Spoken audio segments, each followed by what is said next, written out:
Hey everyone, Sam here, otherwise known as FPL Pricey, and in today's video, I will be running through my team selection ahead of Game Week 6, and whether or not I'm going to wildcard, or triple captain, or do neither. Welcome back to another video on my channel. Today, we're going to run through my team selection, as I mentioned, but I do have a big decision to make as to whether or not I actually want to just hit the wildcard this week, because there is a very strong wildcard I like the look of that I'll run through in just a moment's time, or if I don't wildcard, maybe even triple captaincy is on the table for this week as well. So we're going to run through a few other opportunities to use that triple captaincy chip later on in the video and figure out whether this week is the prime opportunity to do so.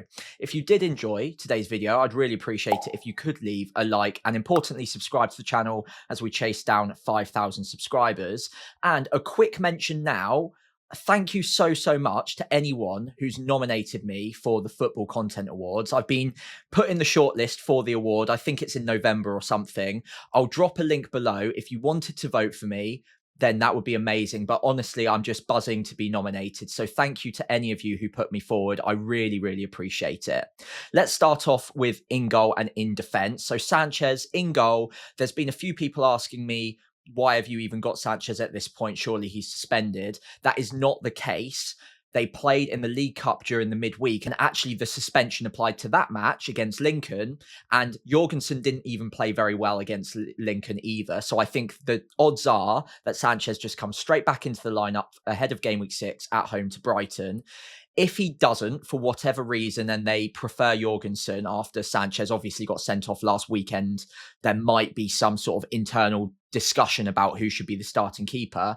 Dubravka off my bench against Man City is not ideal, but I think the chances of that happening are low enough that it's just not worth me making a move there or using a wildcard just for that particular issue.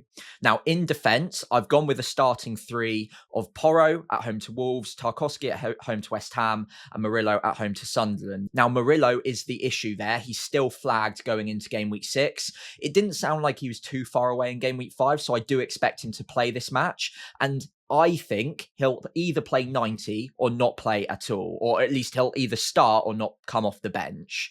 If that's the case, then I think it's worth the risk just playing him and hoping that he does start the game, because Sunderland is a very good chance of a clean sheet. If he doesn't play, I've got Anderson coming off my bench away at Villa. Villa have only scored one goal so far in the league, so it's not a team that are firing on all cylinders by any means. And Anderson's great on defensive contribution points as well. So again, not a nightmare. In terms of Tarkowski, I think he's probably the best defender to own this week, as far as I can tell. West Ham have been shambolic from set pieces. Tarkowski is obviously very good in the air. He's getting DEFCON every single week and good odds of a clean sheet. Same goes for Porro on the clean sheet odds. In fact, I've got 3 of the top 4 covered if Murillo plays in terms of the clean sheet odds going into Game Week 6. So in all honesty, I think my goalkeeper and my backline is just not an issue for me this week. And although a wildcard is tempting, I think this is one of the strengths of my original side. So moving into the midfield, and the eagle-eyed among you will have noticed just above me on the graphic there that I've got no free transfers. That is because I've already made my 2 moves going into Game Week 6. And if anything were to go wrong, then I can always activate the wildcard. But so far, so good. I moved early. I think it was on Monday morning. It was just after I recorded my transfer tips video. I went for Reinders in the midfield. I'm sure you can guess who I went with up front, but we can talk about that later. And actually, my midfield, again, for this week in particular, I think looks pretty strong. Reinders at home to Burnley. I've obviously gone out and I've bought him very intentionally for this fixture. It's a plum home fixture, and I expect him to get some sort of attacking return from it. Maybe not DEFCON, but at 5.6 million, I think he's just very good value for money, and it made sense for me to go there with such a good fixture on the horizon. Even after this week as well, I think he's got Brentford followed by Everton. They're good fixtures, so I'm more than happy to own Reinders. Bruno Fernandes would be a lock on my wildcard. He's a lock in my regular team. I love him against pretty much any opponent in the league this season, but Brentford is not a bad fixture by any means. I'd expect him to probably rack up some DEFCON in this match. I expect it to be quite a transitional match, so he'll need to recover the ball often, which is how he gets his DEFCON more often than not. And I think he's got a good chance of getting some sort of attacking return. So very happy with him. Undai as well would be on a free hit, on a wild card, and certainly in my team for game week 6. Very happy with him at home to West Ham. He's got good open play goal threat. He's on penalties. He's getting 90 minutes. And surprisingly enough, he's actually been hitting DEFCON fairly regularly as well. I think 2 out of the opening 5 game weeks, which I wasn't expecting, but it's a welcome surprise. So West Ham are pretty poor at the back, I think it's fair to say right now. I think he can capitalise. So any Everton midfielder you've got is fine by me. A word of warning on Dewsbury Hall if you've got him. He's now on 4 yellows, so a suspension is on the horizon, but absolutely fine to play this week, as is Undai, as is Grealish, but I'm very happy with Undai. And then finally, possibly arguably my weak point is Anderson at home to Sunderland. Now, it's a good fixture. I'm pretty happy with it, although Sunderland have not been bad at all defensively. I think they'll give them a very good game. Anderson has looked decent going forwards, and he usually gets DEFCON. In fact, he's been very unlucky not to hit DEFCON in every single one of the matches so far. He's only actually hit it in 2. And in the first 3 game weeks, I think he was 1 point off of hitting the threshold. So I could be sat here with Anderson having DEFCON in every single one of the fixtures if little things had happened, and maybe I'll be sat a little bit more comfortably. But my Anderson this week is probably going up against the likes of Semenyo in most teams, who has Leeds away and has looked absolutely fantastic. And that would be the one difference between my midfield and what I would wildcard towards in midfield. So it does tempt me a little bit because I do think Semenyo is objectively a better pick, but Anderson can still tick along nicely in these sort of fixtures. I do expect him to get DEFCON, or at least very close. There's always a chance of an attacking return. So again, it's probably not a problem this week, and a midfield 4 that I'm perfectly happy with as well. So moving into my forward line, no prizes for what my second free transfer went on. It was to downgrade Salah to Reinders so I could upgrade Strand Larsen to Haaland. Now, I don't actually think Strand Larsen is that bad a pick moving forwards, considering the fixtures, but making this exact combination, especially leaving 1.9 million in the bank for next game week if I wanted it, means that I've got a few different routes open to me. And as much as Ollie Watkins has been very poor so far, he does have Burnley at home next game week. So if I were to try and postpone the wildcard for another week or 2, then I could potentially benefit from having a relatively differential Ollie Watkins at home to Burnley. Do I really even want that desperately at the moment, considering the form he's been in? Maybe not, and maybe that would be another reason to hit the wild card next week if I don't do it this week, but I would at least like the avenue open to me. And Gyökeres is going to be sat there waiting for me in game week 7 as well if I want him. I could now move João Pedro, who will have Liverpool next week, across to Gyökeres if I wanted to, because of the combination of moves I made this week. So Erling Haaland's in. I'm going to say weirdly, I'm actually quite happy he's flagged, because if anything, it will put off a few more people from going there. He will be mass bought, and he has already been mass bought, and he'll probably be triple captain by the vast majority of people who have got him with transfers or have him anyway, whereas the wildcarders sadly can't triple captain him. So I think this presents an opportunity. It sounded to me from the press conference that Pep was basically just saying he needed a break in midweek and his back was a little bit sore after playing 3 games, I think in 7 days previously, including Arsenal, which is obviously a very tough game. So with that in mind, I think the flag has been placed on him maybe a little bit prematurely. I'm not sure he's actually a doubt, but I will keep my ear to the ground. I will obviously update you with my live stream on Friday after the press conferences if he is more of a doubt than I currently think. But right now, I'm pretty secure in the knowledge, or confident in the knowledge, that he'll be fine for Burnley at home. And I quite like the fact he's flagged, because it might put off a few other people. João Pedro is absolutely fine in my team for another week. Brighton at home against his old club. I think he'll take penalties, especially because it is against Brighton. And the last one that he kind of gave to Enzo felt like more of a gift to Enzo, and that it was down to João Pedro whether or not he should take it. That might be speculative and that might be optimistic, but I still hold out hope that he might be on penalties during the duration of Palmer's injury. And the reports, if to be believed, suggest that Palmer could be out anywhere between 3 to 6 weeks. I think during that time, that makes João Pedro a better pick with more secure minutes and possibly penalties as well. So I really like him for this week. I would, like I said, look at moving him on next week if I was wildcarding in game week 8, because I don't have much value stored up in him and he has Liverpool next week. So it might be an opportunity to go for Gyökeres, but there are other moves that I could make next week as well. Either way, I'm perfectly happy with my forward line, maybe bar Ollie Watkins, but I don't think it's worth necessarily wildcarding out of him to get to the player I would probably be picking instead, which would be Gyökeres. He's got Newcastle away from home, and I believe Newcastle have kept 4 clean sheets in their opening 5 games. So again, it's a matchup that I probably am willing to take on Gyökeres this week against Newcastle away, with Ollie Watkins against Fulham at home, as daft as that sounds considering how bad Ollie Watkins has been. Now, looking at my bench very quickly, I've got Sarr, who is flagged against Liverpool. I think there's a chance that he could play, but I don't realistically see me needing him this week, so he can sit on my bench another week. And obviously Dubravka, Estev, who I haven't talked about so far, away at Man City, just non-options this week. I'm not interested in playing them whatsoever. So next up, the big question for me is, if I don't wildcard, do I want to triple captain Erling Haaland this week? Let's take a look. So first up, checking out my weekly captaincy rankings, just so I can update my matrix and prove what score I'm on. I am picking Erling Haaland this week. He is the best captain by quite a long distance. If I didn't have Erling Haaland, I still think Salah is probably second best, and then Bruno isn't far behind him either. But it is Erling Haaland by such a long distance. I don't think it's worth taking a detailed look at this. I'm on 4 out of 5 for the captaincy hit rate so far, 80%, not bad whatsoever, but I'm hoping to get a couple of returns out of Erling Haaland to take me over the threshold of 1 return per game week overall. But that's not the big question this week. The big question for those of you who aren't on a wild card is whether or not triple captaining Erling Haaland is going to be a good idea this week, or whether or not there might be better opportunities in the future. So to do that, let's take a look at Solio. Right then, so Solio effectively just applies market odds to player projections for points. It's done a very good job for me so far, and I do really like the tool. If you wanted to use it, it's free for now. I think they've got a paid version coming out very soon, but do go check it out ahead of this game week.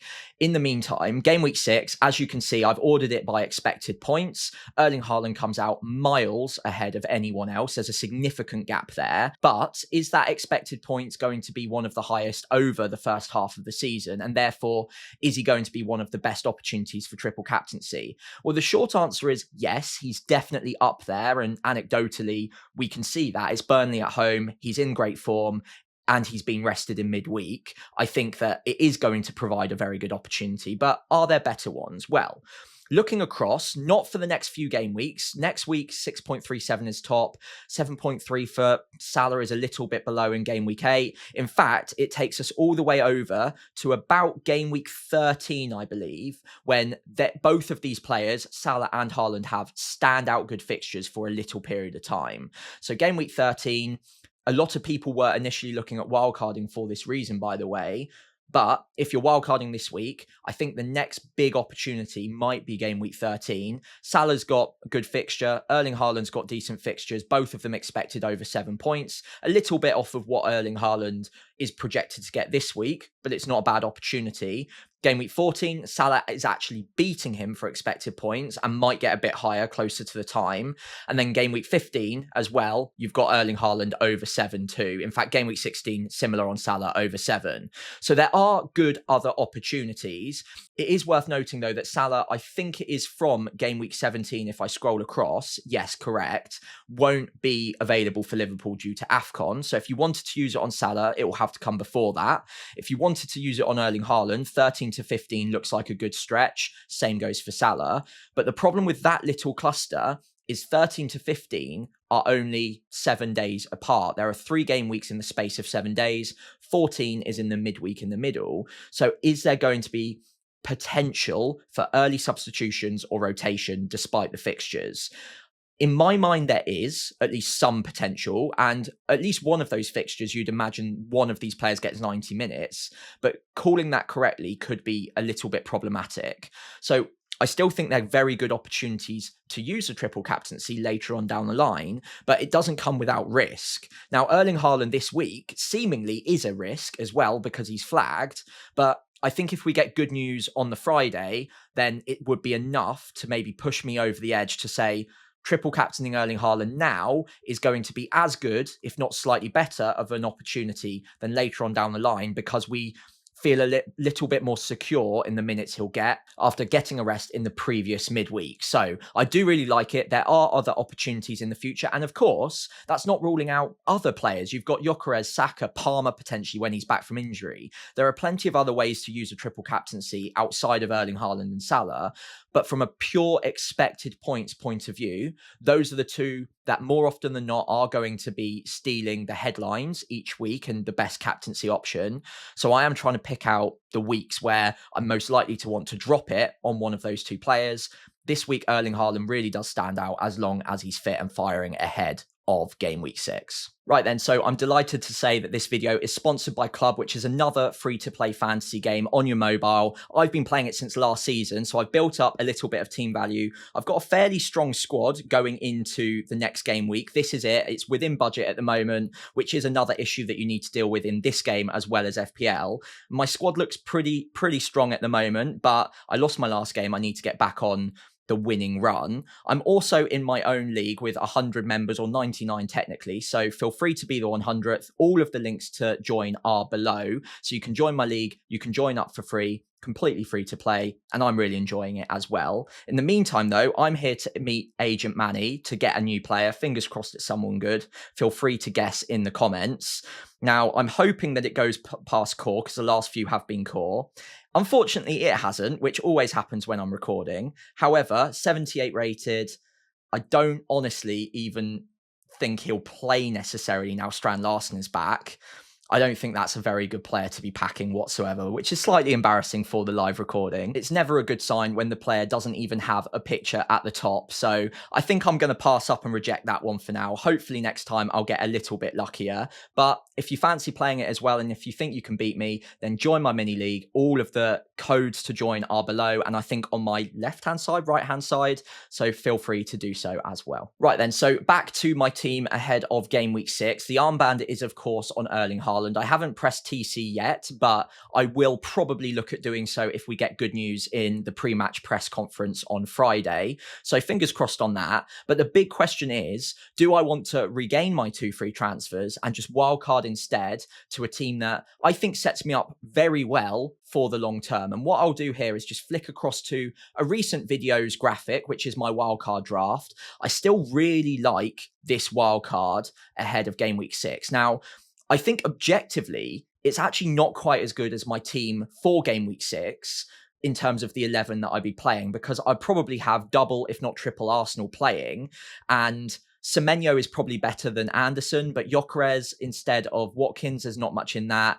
I've got Raya in goal instead of Sanchez at home to Brighton. I've also probably got Saliba, although I could start Anderson instead. Whereas I've got Spurs at home to Wolves. I've got Tarkowski anyway, and I've got Murillo at home to Sunderland as well. So I don't think there's much in it between the team I'd be wildcarding to this week versus my current team. I think the benefit here is this sets me up really nicely for game week 7 and beyond, and just locks in a lot of players that I want for the long term.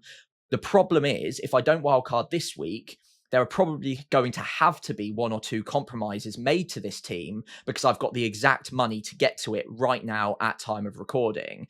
So if anything changes whatsoever, I might have to compromise 1 or 2 positions, and I'm pretty happy with this wildcard draft. So the temptation does exist, but I think looking at my team right now, it would be a little bit weird to be wildcarding out of a team that does look, in my view anyway, very strong ahead of game week 6. And I'm also trying to accept with FPL that the situation does change quickly, and our lack of knowledge is a bit of a factor that sometimes we underestimate this early on in the season. So I think I've got all the answers. I think I know what wildcard I want to get to, and I would be really happy with the team I've just shown you. However, it only takes 1 injury, 1 suspension, 1 little system tweak, or a player to perform really well in game week 6. And all of a sudden I start getting different ideas, and I feel like I've learned enough to then wildcard into a slightly different team. So I'm kind of taking a gamble on the lack of knowledge that we have at the moment, and hoping that something else happens in the next week or 2 weeks that will push me towards a slightly different wildcard with a little bit more gained knowledge during that time. That being said though, I think the likelihood of this wildcard draft, and it's obviously a very popular one that a lot of people are wildcarding towards right now, I think the likelihood is that it does do really well over the next stretch. So it is very tempting for me to just push the button right now. I've got good confidence in it, but I'm trying to remember that I don't have all the answers at the moment. And over the next week or two, I might gain a little bit more knowledge. I might get a suspension injury, all of that stuff could happen, which might push me towards a slightly different structure. And because the wildcard template this week is so strong, it might help give me an advantage in the next few weeks if I can just hold off for a little bit more information. And maybe the price swings aren't going to be as brutal as I think they might be, but fingers crossed on that one. In the meantime, I think I'm going to just roll out with this 11 going into game week 6.